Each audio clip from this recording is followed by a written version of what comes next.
Robin, Terry and Bob. Let's think about this. How many of us don't think that you just grab a smoothie because it's really good for you? But Desi, our dietitian from Tree of Life Nutrition, is in to debunk the myths on smoothies because, Desi, according to you, the traditional smoothie is doing more harm than good. Is that right? They sure are. And what are we doing? We're just adding ridiculous amounts of calories into our diet that probably didn't need to be there in the first place.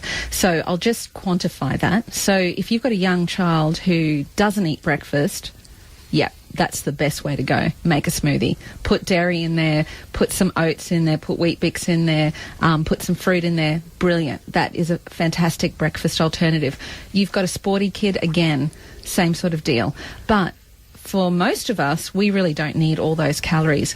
Coconut water, coconut milk, chia seeds, linseed seeds, you name it, they're throwing it in there. And ultimately, every single one of those products is high in calories. So just because that sounded awesome. Yeah, I'm thinking in my head, I'm going, wow, well, that'd be that pretty... sounds really good, isn't it?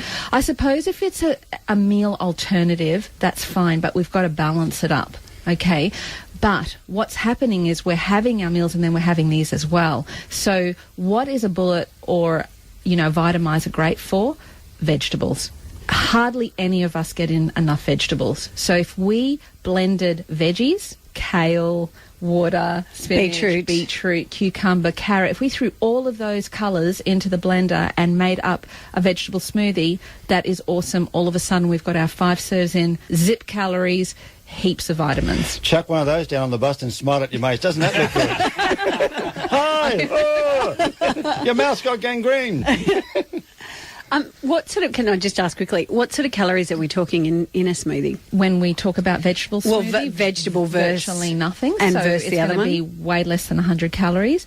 And if, some of those bigger smoothies with all of those additives, I mean, we're getting up to 500, 600 calories sometimes. So that's quite significant when you think about it. Great for an athlete because they need to have extra, so the more you throw in, the better.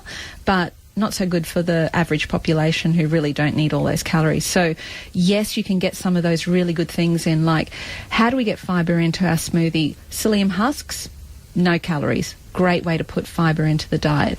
A lot of people forget to put cereal in there. So throw some oats in or a Wheat Bix. That blends up beautifully. The other big thing is most people put 1,000 pieces of fruit into their smoothie. Just one, equivalent to half a cup. Okay. Wheat Bix and a banana. Thanks, Desi. Let's go. Desi. Yeah. Great news then. The green goop is back on the diet. Isn't that good news? Can't wait to have another big chunk of that. Robin, Terry and Bob.